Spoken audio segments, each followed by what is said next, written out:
Hello and welcome to an episode of Historically Marked, a musical episode for you. Alright, so I'm just outside a museum complex off 18th and Vine here in Kansas City, Missouri. It's a shared museum between the National Negro Leagues Museum as well as the American Jazz Museum. But this episode I'm focusing on the American Jazz Museum. And so a lot of cities are known for the jazz music scene. Chicago, New Orleans, New York, and possibly some West Coast cities. I mean, St. Louis, my home city. But none other like Kansas City, because arguably 18th and Vine was where it's at, where people can go relax and drink and enjoy some cool blues and music and everything. So I'm going to show you around and show you the museum part as well as the historical marker, which I'm just standing a few spots away from. So, all right, without further ado. Behind the museum complex are these two markers. One about the Negro Leagues Baseball Museum, and this is the one I'm mostly focusing on, the American Jazz Museum, and how it became to be its home here in Kansas City, Missouri.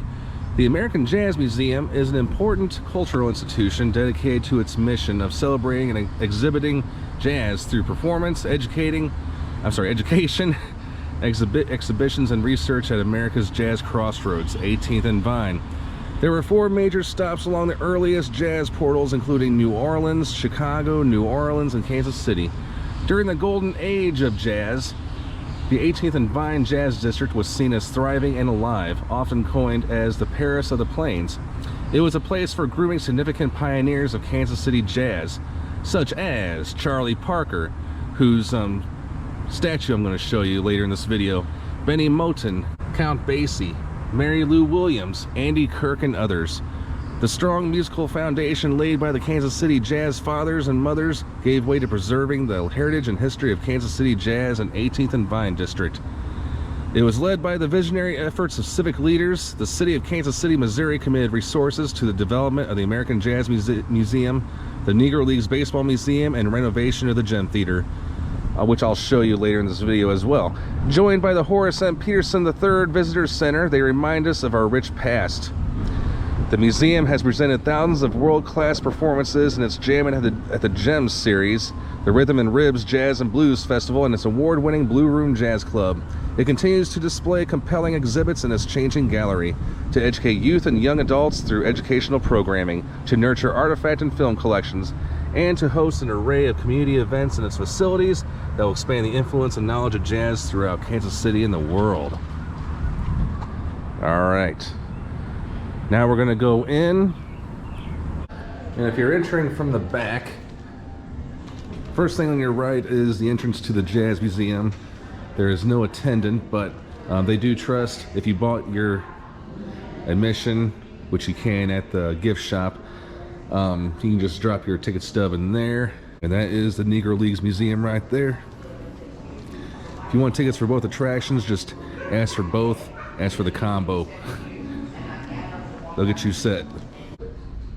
So this is what it looks like inside the museum, and we're greeted with Louis Satchmo Armstrong, some of his memorabilia.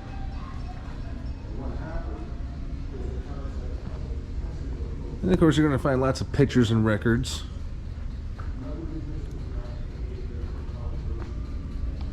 Oh wow, I did not know Louis Armstrong was the first jazz musician on the cover of Time magazine, back when it was a big deal. So really this is not just Kansas City jazz, this is more like all kinds of jazz.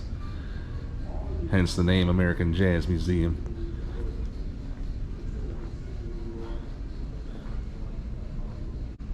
Now if you want to make or mix music, you can do that here. You can listen to it. Let's see what I can listen to here. Touch.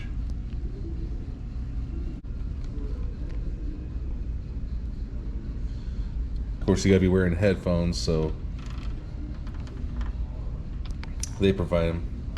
Here's a section on one of the most popular from District of Columbia or DC, the one and only Duke Ellington. You can learn a lot about him or his orchestra members. And I don't know if it says on here, but he is actually the first African American featured on the American Quarter. Probably did not know that, did you? And you can't leave out Ella Fitzgerald. All of her albums and her outfits.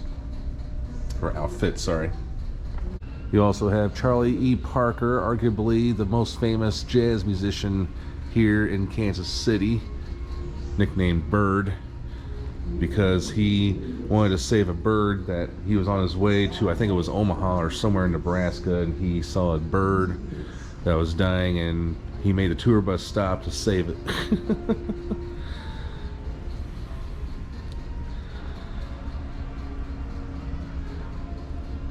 Now, Parker actually grew up in the 1920s here in the 18th and Vine district, and this was where he was, of course, exposed to the blues. But he also led a tragic life, hence it was a short one. He was 34 when he passed away. Jazz is also identified as its big neon signs. These are a lot of replicas. He even talks about radio, about how it was competing with people listening to records at home. Like there's John Coltrane, Miles Davis records next to a turntable. That is a reel-to-reel player. Your Gen Z people probably don't know what that is. Then again, a lot of millennials probably don't either. But those are really hard to come by. That is definitely an old-fashioned record player. And that is 8-track stereo. Oh yeah. So what are the elements of jazz? There's so much. I mean, not just singing, but there's the harmony, and then you have the instruments. You gotta read more about the instruments on this one. And that up there is also part of the American Jazz Museum. That is the Blue Room, where a lot of great events are always happening. And there's also live music. They usually have it going on weeknights. But yeah, this is the place to go if you want to experience jazz like it was almost 100 years ago. Kansas City style, that is.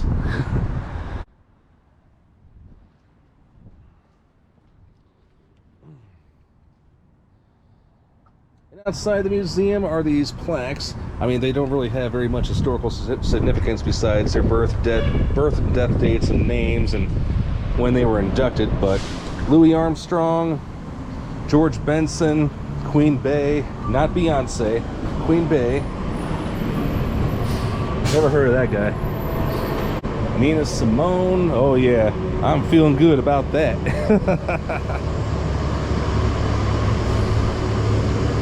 David Sanborn, Lieber and Stoller, the hit songwriters, Quincy Jones. I mean, I could go on. Right across the street from the museum complex is the Gem Theater, which is mentioned on the marker. A lot of great events are held here.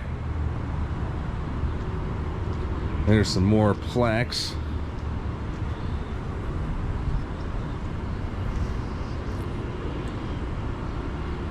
Yep, going all the way back to 1912, when of course they had silent films and shorts. And of course, you also got to remember, people acted on stage here. And just a short walk behind the museums is Charlie Bird Parker Plaza. Just a little plaque. It was dedicated March 1999. And again, this is Kansas City's arguably most famous jazz musician. He led a short, tragic life, but as far as Kansas City people are concerned, Bird lives. But I'm just going to go ahead and get a little close-up of his face. He seems to be in relaxation mode. And if I could reach his nose, well, I guess I can't. But yes, long live Bird, or sorry, Bird lives indeed.